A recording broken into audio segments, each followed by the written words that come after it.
Sreelakshmi. അപ്പോൾ ഇത് നമ്മൾ ഒരു ക്രാഫ്റ്റ് ആർട്ട് ഒരു സാധനമായിട്ടാണ് വരുന്നത്. അപ്പം നമുക്ക് ഇന്ന് ചെയ്യാനുള്ള ഒരു ടെക്നിക്കാണിത്. ഒരു ആർട്ട് ടെക്നിക്കാണ്, ഭയങ്കര ഫേമസ് ആയിട്ടുള്ള ഒരു ആർട്ട് ടെക്നിക്കാണ്. ഈ ആർട്ട് ടെക്നിക്കിന്റെ പേരെന്ന് വെച്ച് കഴിഞ്ഞാൽ ടൈ ആൻഡ് ഡൈ.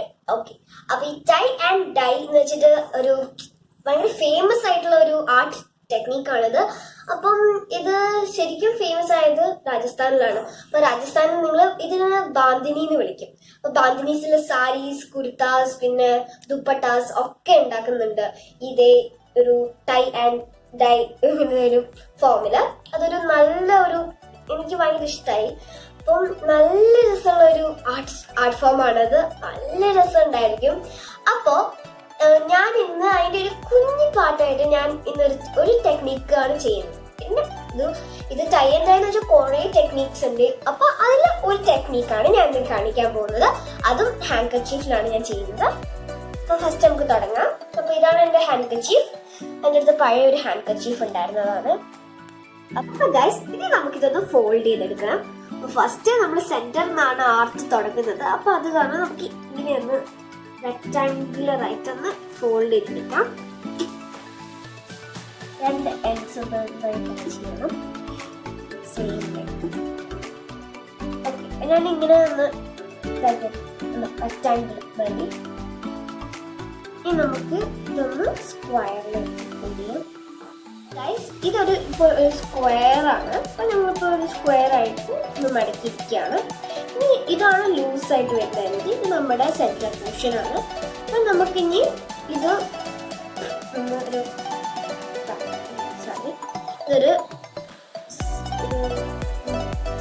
ട്രയാങ്കുലർ ഷേപ്പിൽ ഇങ്ങനെ മടക്കിയെടുക്കണം. ഇനി നമുക്ക് സെന്റർ പോർഷൻ വെച്ചിട്ട് നമ്മൾ മടക്കണം.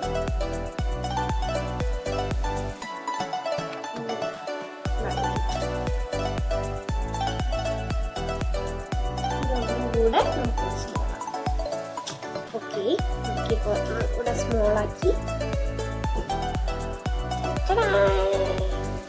ഒരു നാരോ ട്രയാങ്കിൾ ആക്കി നമ്മൾ ഇനി.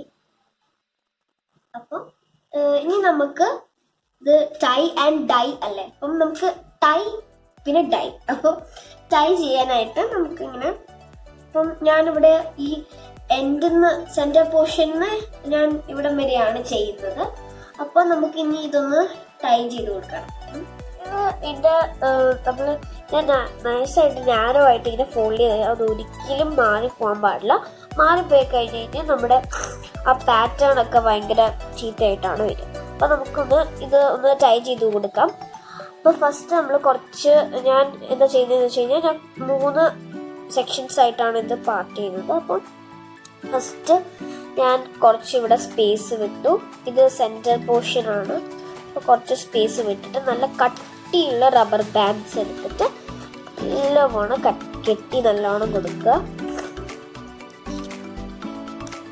നല്ല ടൈറ്റായിട്ട് കെട്ടി കൊടുക്കുക. സ്പേസേ ഉണ്ടാവാൻ പാടില്ല. ഇടയ്ക്ക് സ്പേസ് ഉണ്ടായിക്കഴിഞ്ഞ് കഴിഞ്ഞാൽ നിങ്ങൾക്ക് ഇങ്ങനെ ലീക്കാവും പെയിൻറ്റ്. നമ്മൾ ഇങ്ങനെ ടൈ ചെയ്യുമ്പോൾ ഇവിടെ നമ്മളിങ്ങനെ ഒരു കളറിൽ ഡിപ്പ് ചെയ്യുന്നുണ്ട്. അപ്പോൾ ഈ ഡിപ്പ് ചെയ്യുന്നതിന് ഇങ്ങനെ ഡിപ്പ് ചെയ്യുമ്പോൾ അതിനകത്ത് സ്പേസ് വരുമ്പോൾ അതിൻ്റെ ഉള്ളിലേക്ക് കയറും. പിന്നെ പാറ്റേൺ ഭയങ്കര ആയിപ്പോവും.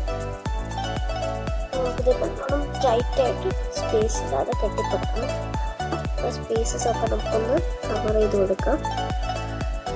സ്പേസൊക്കെ ഇടാൻ ചെറുതായിട്ടൊക്കെ ഒന്ന് ടൈറ്റ് ചെയ്ത് കൊടുത്തിട്ടുണ്ട്. ഇനി കാണുന്നില്ല, കുഴപ്പമില്ല. ഞാൻ ഫസ്റ്റ് നമ്മൾ കെട്ടി. ഇനി നമുക്ക് ഇങ്ങനെ കെട്ടിയിട്ട് 3 പാർട്സ് ആക്കാം. അപ്പോൾ 3 പാർട്സ് ആക്കുന്നതിന് മുമ്പ് ഞാൻ നിങ്ങൾക്കൊരു കാര്യം കാണിച്ചു തരാൻ പോവാണ്. ഇത് ഫസ്റ്റ് നമുക്കൊന്ന് കംപ്ലീറ്റ് ചെയ്യാം. നമ്മളിത് ഇങ്ങനെ റബ്ബർ ബാൻഡ് വെച്ച് ടൈ ചെയ്തു. ഇനി നമുക്ക് ഇതിൻ്റെ മുകളിൽ ട്വൈനോ അല്ലെങ്കിൽ യാണോ വെച്ചിട്ടൊന്ന് ടൈറ്റായിട്ട് കെട്ടിക്കൊടുക്കണം. അപ്പോൾ നിങ്ങൾക്ക് വേണമെങ്കിൽ സ്ട്രോങ് ആയിട്ടുള്ള വേറെ ഏതെങ്കിലും കോട്ടൻ്റെ നൂലുണ്ടെങ്കിൽ എടുക്കാം. അപ്പം ഞാനിവിടെ എൻ്റെ അടുത്ത് യാൺ ഉണ്ടായിരുന്നു. അപ്പം യാൺ ഞാൻ എടുത്തിരിക്കുകയാണ്. യാൺ കണ്ടോ, നമ്മൾ എപ്പം യാൺ ചുറ്റാണ് ഒരു സ്പേസും വരാതെ ഞാൻ നല്ലോണം റബ്ബർ ബാൻഡ് കവർ ചെയ്യണം. എന്നിട്ട് റബ്ബർ ബാൻഡ്സിന് ഇടയ്ക്ക് ചില ഗ്യാപ്സ് ഒക്കെ ഉണ്ടെങ്കിൽ അതൊക്കെ ഫിൽ ചെയ്തിട്ട് വേണം നിങ്ങൾ ഇങ്ങനെ കവർ ചെയ്യാൻ. നല്ലോണം ടൈറ്റ് ആയിട്ട്. ഓക്കെ, അപ്പൊ നമ്മളിതൊന്ന് ടൈ ചെയ്തെടുത്തിട്ടുണ്ട്. ഞാൻ വെച്ച് നല്ല കവർ ചെയ്ത് വെച്ചിട്ടുണ്ട്. നമുക്ക് ഇത് ഒന്ന് ഇവിടെയും പിന്നെ ഇവിടെയും ആയിട്ട് 3 സെക്ഷനായിട്ട് നമുക്കൊന്ന് കെട്ടിക്കൊടുക്കണം. നിങ്ങൾക്ക് ഇഷ്ടമുള്ള സ്പേസ് ആയിട്ട് നിങ്ങൾക്ക് ഇപ്പോൾ അടുത്ത് വേണമെങ്കിൽ കെട്ടാം, അല്ലെങ്കിൽ ദൂരത്ത് വേണമെങ്കിലും കെട്ടാം. അപ്പോൾ മോർ കളർ ആവശ്യമുണ്ടെങ്കിൽ നമുക്ക് ഇത്തിരി വീതി വെച്ചിട്ട് ഇങ്ങനെ പെയിന്റ് കൊടുക്കാം. അപ്പോൾ ഒരെണ്ണം ഞാൻ ഓൾറെഡി ഉണ്ടാക്കി എടുത്തിട്ടുണ്ട്. ഇതാ, ഞാൻ 4 സെക്ഷൻസ് ആക്കിയിരിക്കുകയാണ്. ഇവിടെ 1, ഇവിടെ 1, ഇവിടെ 2, ഇവിടെ 3. ഇവിടെ മുഴുവൻ ഞാനൊരു വൈറ്റ് സ്പേസ് ആക്കിയിരിക്കുകയാണ്. ഇവിടെ മാത്രം കളർ ആവശ്യം. അപ്പൊ ഗൈസ്, നമുക്ക് ഇനി ഞാനിത് എങ്ങനെ ചെയ്യുന്നതെന്ന് കാണിച്ചു തരാം. അപ്പം ഇതില് കുറെ ടെക്നിക്സ് ഉണ്ട്, ഞാൻ പറഞ്ഞല്ലോ ഫസ്റ്റ് ടൈം. അപ്പൊ അതിൽ നമ്മൾ 1 ടെക്നിക്കാണ് ചെയ്യുന്നത്. ആ ടെക്നിക്കിന്റെ പേര് ഞാൻ പറയാം. അപ്പോൾ ആ ടെക്നിക്കിന്റെ പേരാണ് വെറ്റ് ഓൺ വെറ്റ്. അപ്പൊ നമ്മള് വെറ്റ് ഓൺ വെറ്റ് എന്ന് പറഞ്ഞു കഴിഞ്ഞാൽ വെറ്റ് സർഫേസിൽ നമ്മൾ വെറ്റ് പെയിന്റ് ചെയ്തിട്ട് നല്ലോണം ഡിപ്പ് ചെയ്ത് വെള്ളത്തിൽ ഡിപ്പ് ചെയ്തിട്ട് നമ്മൾ നല്ലോണം പെയിന്റ് വെറ്റ് സർഫേസിൽ വെറ്റ് പെയിന്റ് ഇരിക്കുന്ന ഒരു ഐഡിയ. അത് ഒരു ആർട്ട് ക്രാഫ്റ്റ്, ഒരു നല്ലൊരു രസമുള്ളൊരു ബാന്തിനിയാണ്. അപ്പോൾ അതാണ് നമ്മളിന്ന് ചെയ്യുന്നത്. അപ്പോൾ നമുക്ക് ഫസ്റ്റ് ആവശ്യമുള്ള സാധനം ഞാൻ കാണിച്ചു. അപ്പം ഇപ്പം ഞാൻ വെറ്റ് പെയിന്റ് ഞാൻ എടുത്തിട്ടുണ്ട്. ഇത്തിരി പെയിന്റ് എടുക്കുക, എന്നിട്ട് ഇത്തിരി വാട്ടർ എടുത്തിട്ട് നല്ലോണം ഒന്ന് മിക്സ് ചെയ്ത് കൊടുത്തിരിക്കുകയാണ്. 2 drops മതി. അപ്പം നല്ലോണം ഒന്ന് മിക്സ് ചെയ്തെടുത്തിരിക്കുന്ന പെയിന്റാണിത്. ഒരു പെയിന്റ് ബ്രഷ് വേണം. ഞാൻ നേരത്തെ പറഞ്ഞ ബൗളിൽ വെള്ളം എടുത്ത് ഞാൻ പറഞ്ഞില്ല. മറ്റേ ബൗളില്ല, ഈ ബൗൾ, വലിയ ബൗളിൽ. അപ്പം ഇതില് നമുക്ക് ഇനി ഒന്ന് ഇതൊന്ന് വെറ്റാക്കണം. ഇതിന്റെ സർഫേസ് ഒന്ന് വെറ്റാക്കി എടുക്കണം. അപ്പൊ ഇതൊന്ന് ഡിപ്പ് ചെയ്യണം വെള്ളത്തിലേക്ക്. അപ്പം എനിക്ക് എത്രയാ വേണ്ടതെന്ന് വെച്ചാൽ ഞാൻ അവിടെ കൈ വെച്ചിട്ടുണ്ട് പിടിക്കുക. ഇവിടെ വൈറ്റ് ആയിട്ട് അതുകൊണ്ട് ഞാനിങ്ങനെ പിടിച്ചിട്ട് ഫുൾ ഡിപ്പ് ചെയ്തെടുക്കുന്നത്. എനിക്കിവിടെ ഫുൾ കളർ വേണം, ഡിപ്പ് ചെയ്യുന്നത്.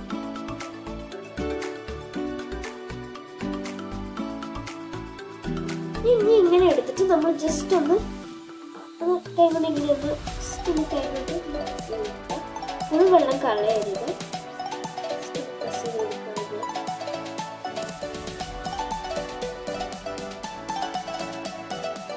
നമ്മൾ നല്ലോണം ഡിപ്പ് ചെയ്ത് വെച്ചിട്ടുണ്ട്. നമുക്കിത് നല്ലോണം പെയിന്റ് ചെയ്തെടുക്കണം. ഫസ്റ്റ് നമ്മൾ ഈ സെന്റർ പോർഷൻ ഏറ്റവും എൻഡാണ് ചെയ്യുന്നത്. ഞാൻ എൻഡിന് വേണ്ടി നമ്മുടെ കളേഴ്സ് ഒക്കെ എടുത്തിട്ടുണ്ട്. ഞാൻ നമ്മുടെ ക്ലാസിക് ഗ്രീനാണ് എടുക്കുന്നത്. ലൈറ്റ് ഗ്രീനാണ്. ഫുൾ ഭാഗം നമുക്കൊന്ന് കവർ ചെയ്തെടുക്കണം. ഈ കളർ കളർ സ്പ്രെഡാണ് നിങ്ങൾ കാണാൻ പറ്റുമല്ലോ. ഇതിന് അധികമൊന്നും വേണ്ട, ഇത്തിരി മതി. എന്തായാലും ഈ മുകളത്തെ ഭാഗം ഇത്തിരി ഉള്ളതുകൊണ്ട് ഇത് സെൻറ്റർ പോർഷൻ ആയിട്ടാണ് വരിക. ഗ്രീൻ സെൻറ്റർ പോർഷൻ ആയിട്ടാണ് വരിക. അപ്പോൾ ഇതാണ് നമ്മുടെ ഫസ്റ്റ് നമ്മൾ അടിച്ചിരിക്കുന്നത്. ഇപ്പോൾ കളറൊക്കെ നല്ല സ്പ്രെഡായി നല്ല ലൈറ്റ് ഗ്രീൻ ആയിട്ട് വരുന്നിട്ടുണ്ട്. എനിക്ക് ഭയങ്കര ഇഷ്ടമായി. നല്ല ലൈറ്റ് ഗ്രീൻ എനിക്ക് ഭയങ്കര ഇഷ്ടമായി. ഇനി ഞാൻ എടുക്കുന്ന യെല്ലോയാണ്. ലൈറ്റ് കളർ തൊട്ട് ഡാർക്കസ്റ്റ് കളർ വരെയാണ് ഞാൻ ചെയ്യുന്നത്. നല്ലോണം പെയിന്റ് എടുക്കണം. പിന്നെ വെള്ളം ചേർക്കുമ്പോൾ കൂടുതലാകാൻ പാടില്ല. നമ്മൾ വെറ്റ് സർഫേസ് ഓൾറെഡി ആക്കി വെച്ചിട്ടുണ്ട്. ജസ്റ്റ് ഒന്ന് ടെസ്റ്റ് ചെയ്ത് നോക്കാം. ഇങ്ങനെ ഉള്ളിലേക്കൊക്കെ നല്ല കളർ ഡിസ്ട്രിബ്യൂട്ട് ആവും. ഇതൊക്കെ ചെയ്യാം. Okay, correct. ഓക്കെ, അപ്പം ഇത് നമുക്ക് ഇനി 24 hours ഡ്രൈ ആവാൻ വെക്കണം. ചെറുതായിട്ടൊക്കെ ലീക്ക് ആവാൻ തുടങ്ങി. അപ്പോൾ നമുക്കിത് ഡ്രൈ ആക്കാൻ കൊണ്ടുവയ്ക്കണം. 24 hours വെക്കണം. അപ്പം നാളെ കാണാം. ഓക്കെ, അപ്പോൾ ഗൈസ്, നമ്മുടെ ഈ നമ്മൾ കെട്ടി വെച്ചിട്ട് ഡൈയൊക്കെ ചെയ്തിട്ട് ഉണക്കാൻ വെച്ചാൽ നല്ലോണം ഡ്രൈ ആയിട്ടുണ്ട്. ഇനി നമുക്ക് ഈ ത്രെഡ് ഒന്ന് സ്റ്റിപ്പ് ചെയ്ത് കളയണം. ഞാനിവിടെ സിസേഴ്സ് എടുത്തിട്ടുണ്ട്. ഫസ്റ്റ് നമ്മൾ കോട്ടണിൽ താഴത്തെ അത് കട്ട് ചെയ്ത് നമ്മളിപ്പോൾ ലാസ്റ്റ് നമ്മുടെ സെറ്റപ്പ് ബാക്ക് കട്ട് ചെയ്യാണ്. ഫസ്റ്റ് ആണെങ്കിൽ നമ്മുടെ ബാന്തിനി ആർട്ടിപ്പം ഫിനിഷ് ആയിട്ടുണ്ട്. കുറച്ചൊക്കെ ഫേസ് വന്നു. അത് നല്ല രസമുണ്ട് കാണാൻ. ഇങ്ങനത്തെ കുറേ നമുക്ക് പില്ലോ കവേഴ്സ് ഉണ്ടാക്കാൻ പറ്റും, ഷീറ്റ്സ് അടക്കം ഉണ്ടാക്കാൻ പറ്റുന്ന ഒരു ടെക്നിക്കാണിത്. ഇത് നമുക്ക് കുറേ കളേഴ്സ് വെച്ച് ഉണ്ടാക്കാൻ പറ്റുന്നതാണ്. ഞാൻ 4 കളേഴ്സ് എടുത്തിട്ടുള്ളൂ. നമുക്ക് ഡാർക്ക് ഷെയ്ഡ് വേണമെങ്കിൽ ഡാർക്ക് ഷെയ്ഡ് നോക്കാം, പല ഡിഫറെൻറ്റ് പാറ്റേൺസ് വേണമെങ്കിൽ ഡിഫറെൻറ്റ് പാറ്റേൺസ് നോക്കാം.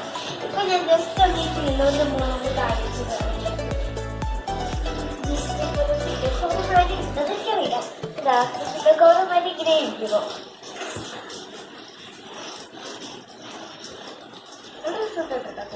ഈ പേർപ്പിൾ ഷെയ്ഡ്, പിന്നെ ഓറഞ്ച്, ഇത് ഒരു യെല്ലോ, പിന്നെ സെൻറ്ററിൽ നന്നായിട്ട്. If you like my video, please like, share and subscribe. Bye.